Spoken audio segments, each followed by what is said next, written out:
얼마 전 지인이 오토바이 사고로 크게 다쳤는데요. 오토바이 사고 합의금 손해보지 않으려면 어떻게 대처해야 될까요? 오늘의 주제는 오토바이 사고 합의금 잘 받는 방법인데요. 이 차대차 사고와는 달리 오토바이 사고는 가장 큰 특징이 한 가지 있습니다. 바로 크게 다친다는 점입니다. 한번 사고가 나면 대부분 골절이나 인대 파열 진단이 나오는 경우가 많다고 보시면 됩니다. 이렇게 골절이나 인대 파열 진단을 받은 경우 내가 회복이 될 때까지 시간이 꽤 걸리고요. 만약에 생업으로 오토바이를 탈 경우에는 장기간 일을 쉬어야 되는 상황도 발생하기 때문에 내가 입은 손해를 온전히 보상받아야 하지만 그러지 못할까봐 걱정하고 계신 분들이 많을 텐데요. 우선 이 오토바이 사고로 받을 수 있는 합의금 항목에 대해 하나하나 살펴보도록 하겠습니다.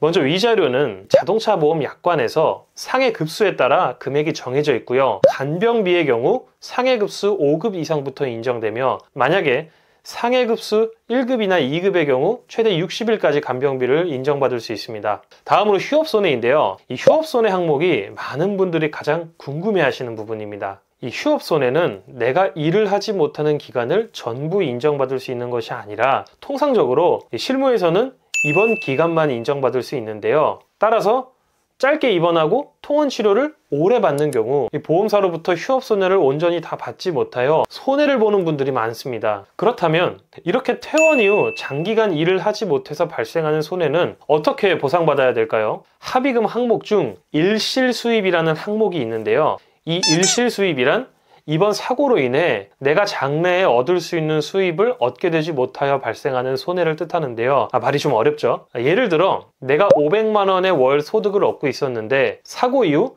약 5년간 이 노동 능력이 30% 정도 감소하였다면 500만 원의 30%인 150만 원에 대해서 이 5년치를 현가로 계산해서 보상해 주는 것입니다. 그렇다면 이러한 노동 능력의 감소 부분은 어떻게 입증해야 될까요? 이러한 노동 능력의 감소는 후유장애 진단을 통해 평가받을 수 있는데요. 골절이 발생한 부위별로 노동 능력 상실률이 전부 다 다르고 또 후유장애 진단서 발급이 매우 까다롭기 때문에 이 부분은 저와 같은 보상 전문가의 도움을 받는 것이 필요합니다. 또 골절 부위가 여러 군데이고 피해자의 나이가 젊은 경우에는 일실수입 합의금이 꽤 고액으로 산정되기 때문에 이 보험사에서는 최대한 보수적으로 인정하려는 태도를 보이는데요. 때문에 후유장애 진단서, 주치 소견서 등 보험사의 논리에 반박할 수 있는 근거 자료들을 미리 확보해 놓는 것이 꼭 필요합니다.